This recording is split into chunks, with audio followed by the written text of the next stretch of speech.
ಹುಷಾರಾಗಿರ್ಬೇಕು. రేవంత్ రెడ్డి ಅವರು మరణ దండనే విధించవరదారంట. రాహుల్ గాంధీ గారి శిలా శాసనానికి ఎదురొస్తే వాళ్ళ పాలిట మరణ శాసనం. ರಾಹುಲ್ ಗಾಂಧಿ ಕುಂದ್ರಂದ್ರ ಕುಂದ್ರಬೇಕು, ಎದ್ ನಿಂದ್ರಂದ್ರ ಎದ್ ನಿಂದ್ರಬೇಕು. ನಮಗ ಆಗಂಗಿಲ್ಲ ಅಂದ್ರ ಮರಣ ದಂಡನೆಗ ಗುರಿ ಆಗ್ಬೇಕು. రాహుల్ గాంధీ గారి సందేశమే దేశం నలుమూలలకు చేరవేయడానికి ఈ రోజు జంతర్ మంతర్ వచ్చినాం సోదరులారా. ರೇವಂತ್ ರೆಡ್ಡಿ ಅವರಿಗೆ ಹುಚ್ಚಿಗೆ ಹಿಡದೈತೇನೋ, ಏನ್ ಬೇಕು ಅಂತಾವೆಲ್ಲ ಹೇಳಿಕೆಗಳನ್ನ ಸಾರ್ವಜನಿಕವಾಗಿ ಕೊಡಾಕತ್ತಾರ. ರೇವಂತ್ ರೆಡ್ಡಿ ಹೊರಡಿಸಿರೋ ಫತ್ವಾ ಬಗ್ಗೆ ಕೋರ್ಟ್ ಗಂಭೀರವಾಗಿ ಆಕ್ಷನ್ ತಗೋಬೇಕು. ಇಲ್ಲಾಂದ್ರ ರೇವಂತ್ ರೆಡ್ಡಿ ಗತ್ಲೆ ಬೇಕಾಬಿಟ್ಟಿ ಮಾತಾಡೋರು ಅಲ್ಲಿ ಇಲ್ಲಿ ಹುಟ್ಕೊಂಡ್ಬಿಡ್ತಾರ. ಇಡೀ ಜಗತ್ನಾಗ ಕುಖ್ಯಾತಿ ಗಳಿಸಿರೋದು ಫತ್ವಾ. ಇದನ್ನ ಕುಖ್ಯಾತಿ ಅನ್ಬೇಕೋ ಖ್ಯಾತಿ ಅನ್ಬೇಕೋ ಅವ್ರವ್ರಿಗೆ ಬಿಟ್ಟಿದ್ದು. ಆಯತುಲ್ಲಾ ಖಮೇನಿ ಅನ್ನೋ ಇರಾನಿನ ನಾಯಕ ಜಗತ್ತಿನ ಯಾರ್ಯಾರ ಮೇಲೆಲ್ಲ ಫತ್ವಾ ಹೊರಡಿಸಿದ್ದೈತಿ. ನಮ್ಮಲ್ಲೇ ಮೌಲ್ಯಗಳು ಬ್ಯಾರೆದವ್ರ ಮೇಲೆ ಫತ್ವಾ ಹೊರಡಿಸಿದ್ದು ಐತಿ. ಅವ ಹಂಗ ಹೇಳ್ಬಿಟ್ಟ, ಇವ ಹಿಂಗ ಹೇಳ್ಬಿಟ್ಟ, ಹಿಂಗ ವಿರೋಧವಾಗಿ ಮಾತಾಡ್ಬಿಟ್ಟ ಅಂತ ಹೇಳಿ ಸರ್ತನ್ ಸೇ ಜುದಾ ಅಂತ ಬಂದಿರೋ ಫತ್ವಾಗಳು ಅದಾವ. ಆ ತರದ ಒಂದು ಫತ್ವಾ ಈಗ ತೆಲಂಗಾಣದಿಂದ ಬಂದೈತಿ. ಫತ್ವಾ ಹೊರಡಿಸಿರೋದು ಸಿಎಂ ರೇವಂತ್ ರೆಡ್ಡಿ. ಒಂದ್ ರೀತಿ ತೆಲಂಗಾಣದಾಗ ಒಬ್ಬ ಆಯತುಲ್ಲಾ ಖಮೇನಿ ಹುಟ್ಕೊಂಡ್ಬಿಟ್ರೇನು ಅನ್ನುವಂತ ಚರ್ಚೆಗೆ ಎಡೆ ಮಾಡಿಕೊಡುವಂತ ಫತ್ವಾ. ರಾಹುಲ್ ಗಾಂಧಿ ಅವ್ರು ಹೇಳಿದ ಮಾತನ್ನ, ರಾಹುಲ್ ಗಾಂಧಿ ಅವರ ಆದೇಶವನ್ನ ಯಾರೇ ಪಾಲಿಸ್ಲಿಕ್ಕಂದ್ರ ಅಥವಾ ವಿರುದ್ಧವಾಗಿ ನಡ್ಕೊಂಡ್ರ ಅವ್ರಿಗೆ ಮರಣ ದಂಡನೆ ವಿಧಿಸ್ತಾರಂತ. ಹಿಂಗೆ ಹೇಳಿರೋದು తెలంగాణ ಸಿಎಂ, ಬೇರೆ ಯಾರೋ ಕಾಂಜಿ ಪಿಂಜಿ ಅಲ್ಲ. ఎంత గొప్పోడైనా ఎంత పెద్దోడైనా ఏ పదవిలో ఉన్నా సరే రాహుల్ గాంధీ గారి శిలా శాసనానికి ఎదురొస్తే వాళ్ళ పాలిట మరణ శాసనం తెలంగాణ రాష్ట్రం రాయబోతుంది. రాహుల్ గాంధీ గారి సందేశమే దేశం నలుమూలలకు చేరవేయడానికి ఈ రోజు జంతర్ మంతర్ వచ్చినాం సోదరులారా. ಇವ್ರು ಹಿಂಗ್ ಹೇಳಕತ್ತಾರಂದ್ರ ರಾಹುಲ್ ಗಾಂಧಿ ಅವರು ಭಾರತದ ಸಂವಿಧಾನದಕ್ಕಿಂತ ಮ್ಯಾಲ ಅದಾರಂತ ಅಲ್ಲೇನ್ರಿ? ಸಂವಿಧಾನದಕ್ಕಿಂತ ರಾಹುಲ್ ಗಾಂಧಿ ದೊಡ್ಡವರು ಅನ್ನೋ ಹಂಗ. ರಾಹುಲ್ ಗಾಂಧಿ ಏನ್ ಕಮಾಂಡ್ ಮಾಡ್ತಾರೋ ಗೊತ್ತಿಲ್ಲ.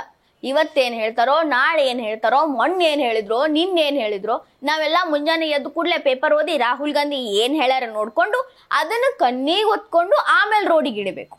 ಅಪ್ಪಿ ತಪ್ಪಿ ರಾಹುಲ್ ಗಾಂಧಿ ಹೇಳಿದ್ನ ನಾವು ಪಾಲನೆ ಮಾಡ್ಲಿಲ್ಲ ಅಂತಂದ್ರ ಮರಣ ದಂಡನೆಗ ಗುರಿಯಾಗ್ಬೇಕಾಗ್ತೈತಿ. ಇದನ್ನ ಜೋಕ್ ಅಂತಾನು ತಗೊಂಡ ನಕ್ ಸುಮ್ಮಗಕ್ ಆಗಂಗಿಲ್ಲ. ಇದೊಂದ್ ರೀತಿ ಕ್ರೂಯಲ್ ಅಪಹಾಸ್ಯ. ಇದನ್ನ ಹೇಳಿರೋದು ಸಂವಿಧಾನಾತ್ಮಕ ಹುದ್ದೆ ಒಳಗಿರುವಂತ ತೆಲಂಗಾಣ ಸಿಎಂ ರೇವಂತ್ ರೆಡ್ಡಿ ಅವರು. ಮಾತಾಡ್ತಿದ್ರ ಮೋದಿ ಭಕ್ತರು ಅಂತಾರಲ್ಲ, ಅಂತ ಮೋದಿ ಭಕ್ತರು ಅಂತ ನೀವ್ ಯಾರನ್ನ ಕರಿತೀರೋ ಅವರು ಕೂಡ ಯಾವತ್ತೂ ಮೋದಿ ಬಗ್ಗೆ ಹಿಂಗೆಲ್ಲ ಮಾತಾಡಿಲ್ಲ. ನೀವು ಮಾತಾಡಕತ್ತೀರಿ. ಇದಕ್ಕೇನ ಭಕ್ತಿ ಅನ್ನಬೇಕೋ ಇನ್ನೇನರೇ ಅನ್ನಬೇಕೋ ನೀವ ನೋಡ್ರಿ. ಯಾರ್ರೀ ರಾಹುಲ್ ಗಾಂಧಿ ಮಂದಿನೆಲ್ಲ ಕಮಾಂಡ್ ಮಾಡಕ? ರಾಹುಲ್ ಗಾಂಧಿ ಹೇಳ್ದಂಗ ನಡಿಬೇಕು ಅನ್ನಕ ರಾಹುಲ್ ಗಾಂಧಿ ಅವ್ರು ಏನದಾರ? ಭಾರತದ ಪ್ರಧಾನಮಂತ್ರಿ ಮೋದಿ ಅವ್ರಿಗೂ ಇದನ್ ಮಾಡಕ್ ಆಗಂಗಿಲ್ಲ. ಯಾಕಂದ್ರೆ ಅವರು ಸಂವಿಧಾನ ಬದ್ಧವಾಗಿ ನಡ್ಕೋಬೇಕು. ರಾಹುಲ್ ಗಾಂಧಿ ಆದೇಶ ಮೀರಬಾರ್ದು, ಮೀರಿದ್ರ ಮರಣ ದಂಡನೆ ವಿಧಿಸ್ತೀನಿ ಅಂತಾರಲ್ಲ, ಇಲ್ಲೇನ್ ನಮ್ದು ಯಾವ್ದು ರಾಜಕೀಯ ನಡೆದೈತಿ? ಡಿಕ್ಟೇಟರ್ಶಿಪ್ ನಡೆದೈತೇನು ಭಾರತದಾಗ? ನಾರ್ತ್ ಕೊರಿಯಾದಾಗ ಕಿಮ್ ಆಡಳಿತ ಐತಲ್ಲ, ಹಂಗೇನಾರೆ ನಮ್ಮಲ್ಲಿ ಆಡಳಿತ ನಡೆದೈತೇನು? ನಮ್ಮಲ್ಲಿ ಒಂದು ಅಚ್ಚುಕಟ್ಟಾದ ಸಂವಿಧಾನ ಐತಿ, ಅದ್ರ ಪ್ರಕಾರವಾಗಿ ನಡಿಬೇಕು. ರಾಹುಲ್ ಗಾಂಧಿ ಹೇಳ್ದಂಗ ನಡಿಬೇಕು, ಹೇಳ್ದಂಗ ನಡಿಲಿಕ್ಕ ನಾವು ತೆಲಂಗಾಣದವ್ರು ಹಿಂಗ ಮಾಡ್ಬಿಡ್ತೀವಿ ಅಂದ್ರ ಅದಕ್ಕೆ ಏನ್ ಅರ್ಥ ಐತ್ರಿ?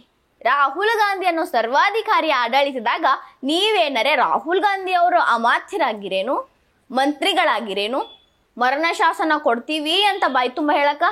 ಯಾಕೆ ಹಿಂಗೆಲ್ಲ ಜೋಕರ್ ಗತ್ಲೆ ಆಡಕತ್ತೀರಿ ತಿಳಿವಲ್ತು. ನೀವೊಬ್ಬ ಸಿಎಂ ಅದಿರಿ, ನಿಮ್ಗ ನಿಮ್ದಾದಂತ ಕೆಲಸ ಕಾರ್ಯಗಳು ಅದಾವ.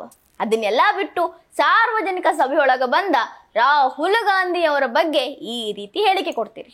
ನಿಮ್ಮ ಘನತೆ, ನಿಮ್ಮ ಹುದ್ದೆಗೆ ಘನತೆ ತಕ್ಕಂಗೆ ನೀವು ನಡ್ಕೋಬೇಕ್ರಿ. ಈ ರೀತಿ ರೇವಂತ್ ರೆಡ್ಡಿ ಅವರು ಕೊಟ್ಟಿರೋ ಹೇಳಿಕೆಗಳನ್ನ ನ್ಯಾಯಾಲಯ ಗಂಭೀರವಾಗಿ ತಗೋಬೇಕು. ಇಲ್ಲ ಅಂತಂದ್ರ ನಾವ್ ಹೇಳಿದ್ದ ನಡೀತೈತಿ ಅಂತ ಇಂಥವ್ರು ಬಹಳ ಮಂದಿ ಹುಟ್ಕೋತಾರ.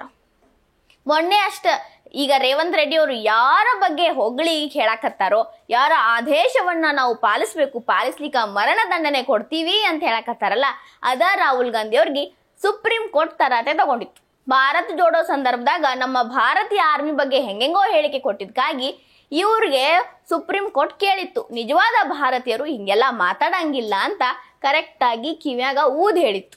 ಕೋರ್ಟ್ಗೂ ಗೊತ್ತು ಯಾರ ಕಮಾಂಡ್ ಭಾರತದಾಗ ನಡಿತೈತಿ ಅಂತ. ಇಲ್ಲಿ ನಡೆಯೋದು ಬರೀ ಸಂವಿಧಾನದ ಕಮಾಂಡ್. ಮತ್ ಇವರು ರಾಹುಲ್ ಗಾಂಧಿ ಅವ್ರದ್ದು ನಡೆಸ್ತೀವಿ ಅಂತಾರಂದ್ರ ಕೋರ್ಟ್ ರೇವಂತ್ ರೆಡ್ಡಿ ಅವ್ರನ್ನು ಕೇಳ್ಬೇಕು, ಯಾ ಸಂವಿಧಾನದಿಂದ ಅಥವಾ ಎಲ್ಲಿ ತಗೊಬಂದ್ ಇಂಥ ಮಾತು ಮಾತಾಡತ್ತೀವಿ ರೇವಂತ್ ರೆಡ್ಡಿ ಅವರ ಅದು ಸಾರ್ವಜನಿಕರಿಗೆ ಯಾವ ರೀತಿ ಮೆಸೇಜ್ ಕೊಡಾಕತ್ತೀರಿ?